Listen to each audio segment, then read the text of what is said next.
Hi there guys, Neil at Tell You Autos here. Welcome back to another video on my channel. Today we're going to be reviewing this A510 Dash Camera.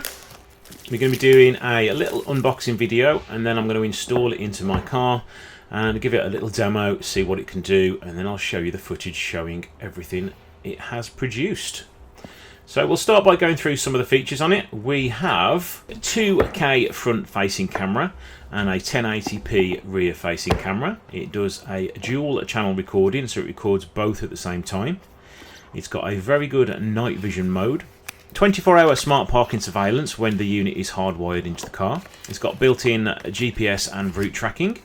It's got advanced driver assistance system, ADAS, which gives you voice alerts for potential safety concerns, e.g. lane departure. It has a smart 17My app control, so you can effortlessly connect your dash cam to your phone via Bluetooth and adjust the camera settings. Some stickers for placing on the windscreen. We have a sign saying you've got a dash cam installed.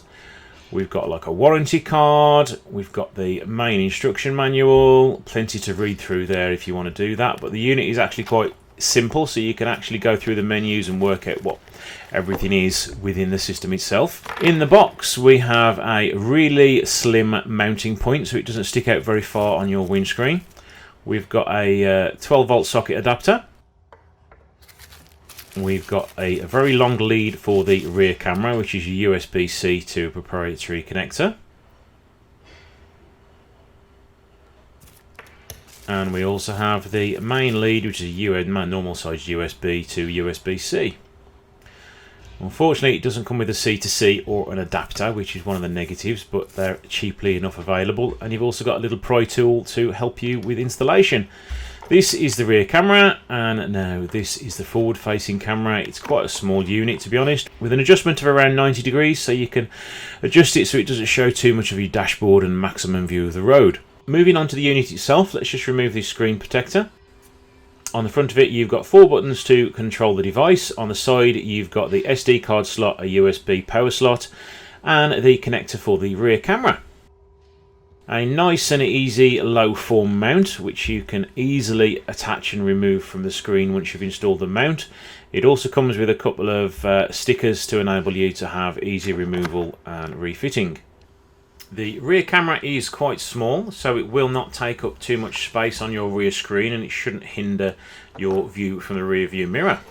So that was a quick overview of what's in the main box. If you see to the right of the screen there, we have another box which is a 4G kit for it, so you can hardwire the dashboard and then it communicates via 4G, so you can have constant access to the device from your phone. It will also power up the device whenever needed in case anybody hits the car at all while it is parked, so this is a part of the 24-hour surveillance mode you can have on it. Using the 17My 510 app alongside the camera means you will have permanent access, so you can see what the camera is seeing from the app, just in case something comes in contact with the car. You will be notified by the app if a collision has been detected, and you'll be able to play that back.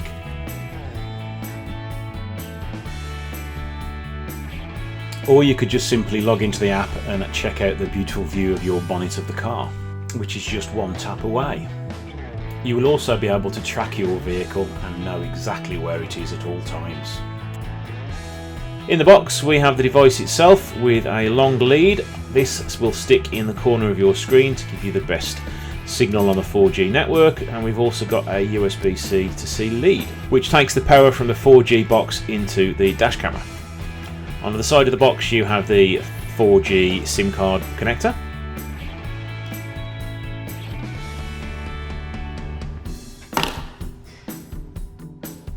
You can normally splice into these wires on the back of the stereo.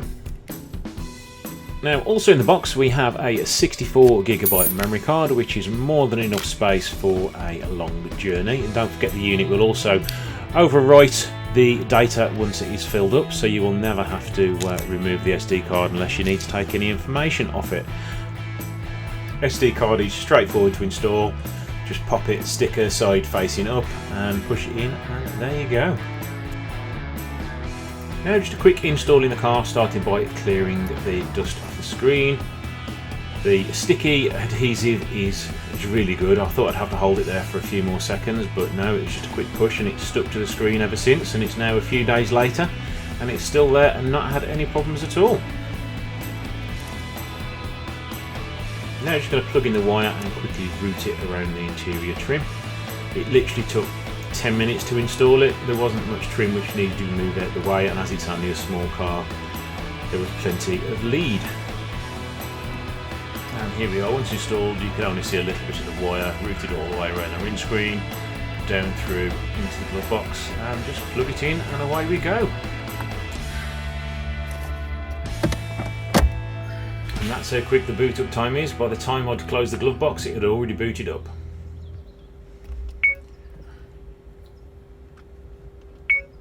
Let's start setting up the machine. A quick set of the date, any old rough date will do. And then we'll go through all the settings and see what can be done. The buttons at the front are easy to use. You've got one to go right through the menu and up and down, and then an OK button. Let's start things off by formatting the memory card. Again, didn't take long at all.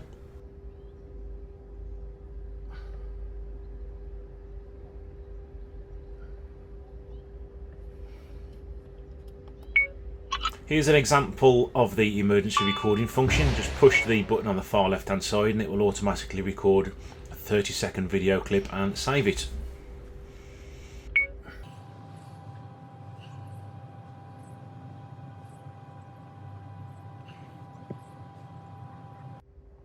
The phone communicates with the camera via a Wi-Fi hotspot, which I've now turned on. Quick overview of the settings you've got on the dash camera. You've got video storage, resolution, recording duration, and a demisting mode for when there's a little bit too much condensation on the screen. I imagine it will warm up the device to help to clear the screen. Several other options there for setting up the cameras, for flipping them if you have to install them upside down. Here I'm just messing with the resolution just to give me the widescreen mode.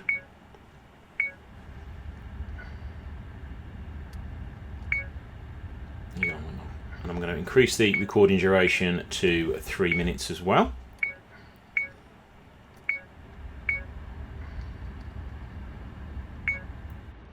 And there are all the settings for the parking surveillance mode.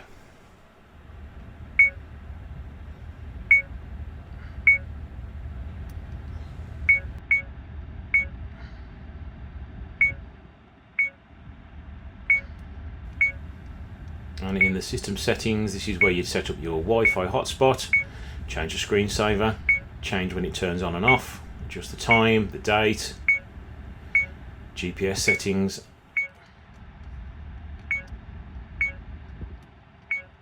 smart travel settings for the ADAS. Now here's some video, actual footage from the SD card of the camera. It's not been altered in any way, shape or form. The information displayed is the date, time, speed you were going and the GPS location. It also records the audio so you can hear what's going on at the time of an accident or incident. Now the main thing you are looking for on the visual side of things is the resolution. The important thing is can it work out number plates? And here's just a quick screen grab of a paused segment of the video showing that you can work out what the number plates are. Now here's an example of the night vision. This 70mm features night vision, so it draws in a lot of extra light than you would normally get on a lot of other cameras, meaning the large aperture pulls in more light to ensure well illuminated recordings when filming in the dark. Now this one has really surprised me. In a second you will see a still picture of a number plate which I've taken when it was passing me at probably 50 miles an hour when you add them both together, and you can still see the number plate clear as day. And finally, let's talk about the app that you can download to access all the information on the camera on your phone. This is the app that you need to download. It's only a small file and it doesn't take long to download. This is the logo for it. It's compatible with Android Auto and Apple. Within the app you can access all the screenshots and videos, and you can also change a lot of settings for the device, as well as view any stored images or videos. So overall, this seems like a very competent device. I will happily keep this installed in my car. If I have any issues with it, please see a pinned comment in the description down below.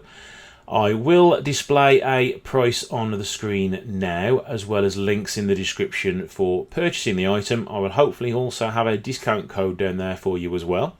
So thanks for watching. Don't forget to like, share and subscribe, and I shall see you in the next video.